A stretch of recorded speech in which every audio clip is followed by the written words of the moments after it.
Tapi lucu, kalau bisa 3 kilo, kita harus buat 100 kilo supaya hutan-hutan ini habis.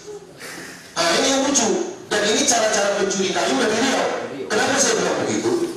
Di Riau sekarang banjir 400.000 kakak mengungsi. Siapa nanti yang bertanggung jawab ini? Kemarin di Sungai banjir gara-gara peramban di Lembang. Siapa yang tanggung jawab itu? Berapa orang yang mati? Dan untuk membangun hutan, saya pikir Pak Jokowi sudah baik. Itu tidak bisa setahun, paling tidak 30 tahun. Itu pun kalau jadi. Dan di Karo tidak ada izin untuk penebangan hutan. Nah, ini udah pasti. Nah, jadi sekarang marilah kita pakai hati nurani kita. Karena menurut saya yang namanya putra daerah itu saya bagi 3. Nah, mungkin minggu depan bapak-bapak ibu-ibu bisa baca tulisan saya. Yang pertama adalah putra daerah yang mengatasnamakan diri putra daerah untuk cari makan dan merampok daerah itu. Itu yang pertama. Yang kedua adalah putra daerah yang tidak mau tahu sama sekali. Dan yang ketiga adalah putra daerah yang punya maksud baik untuk membangun daerah. Itu 3 hal. Nah, yang 3 hal saya lihat. Jadi saya yakinkan kepada bapak ibu anggota dewan yang terhormat. Ya kan, saya agak sedikit stres seperti kata orang tua saya tadi. Kenapa? Saya melihat kenapa kalau misalnya rakyat ini menderita, kenapa tidak kita pikirkan jalan yang lebih baik?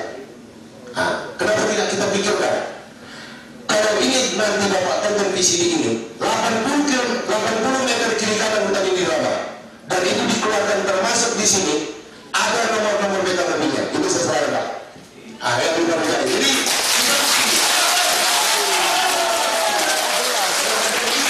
sekali lagi saya tekankan, saya ini rela satu orang kalau meninggal daripada 1 batang kayu putra. Saya bilang sama bapak-bapak ini, ajak saya akan float kayu itu supaya saya di situ. Nah, kenapa? Karena kita nggak bisa hidup tanpa kayu. Kita nggak bisa hidup. Makanya saya ini bawa juga tulisan saya yang diterbitkan di Perjuangan dan beberapa koran. Hutanmu, hutanmu dan hutan kita.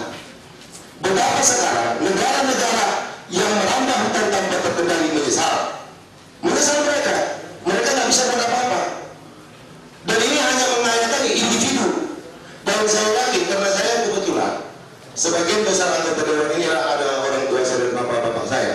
Mereka pasti punya idealis. Dan kawan-kawan saya di luar, orang tua saya di luar. Mari kita jalan lagi dengan tertib. Kita ikuti program. Dan mari kalau tidak, misalnya kita gara-gara pembangunan ini menjadi miskin, mari kita lapor balik ke sini. Karena inilah seperti kata Bapak Ketua DPR tadi adalah tempat pengaduan kita. Cuma sekali lagi saya tekankan, daripada 1 batang kayu jatuh di Karo ini, saya lebih rela saudara saya meninggal dari orang. Karena kayu adalah hidup kita. Tanpa itu kita nggak bisa hidup. Nggak bisa hidup kita. Ya, dan saya lihat masalah hutan di Karo ini, saya tadi dengar dari Bapak Ketua DPR, sebenarnya kalau dijalankan semua program ini tanpa penyimpangan, sebenarnya nggak ada masalah. Nah, tapi karena penyimpangannya terlalu luar biasa, itu bukan lagi 10 meter Pak, 80 meter kiri kanan dilambah. Ini saya minta bapak ini di video. Nah, jadi bagaimana rakyat ini mau bertani? Dan saya yakin jangan sekali-sekali di Karo ini terjadi case Kerawang. Saya ketuk hati nurani bapak-bapak. Di Kerawang dulu waktu saya kecil, mungkin saya belum lahir, terkena lumbung beras. Ternyata karena perambahan hutan yang luar biasa, sekarang di Kerawang jadi apa? Bapak yang menjawabnya. Nah, jadi kalau kita mau Karo ini untuk hari ini, saya jawab silakan Pak.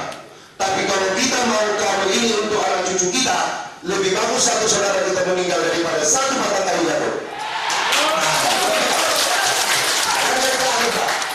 Kalau bapak pihak dari berwajib mau melihat ini, tidak susah. Ini video sudah ada, BK mobil dan panglongnya pernah dekat sini. Nah, jadi nggak susah. Dan orang Karo, siapapun yang melindungi perambai hutan ini, saya anggap itu orang Karo yang nomor pertama tadi. Mencari makan atas nama orang Karo untuk merampok Karo. Terima kasih. Kalau ada ucapan salah, saya mohon maaf. Dari satu permintaan saya seperti pada waktu Bapak ini datang, bahwa ya kita lakukan dengan tertib, kita taati hukum, Dan kalau kita melanggar hukum, mari kita serahkan diri kita ke polisi.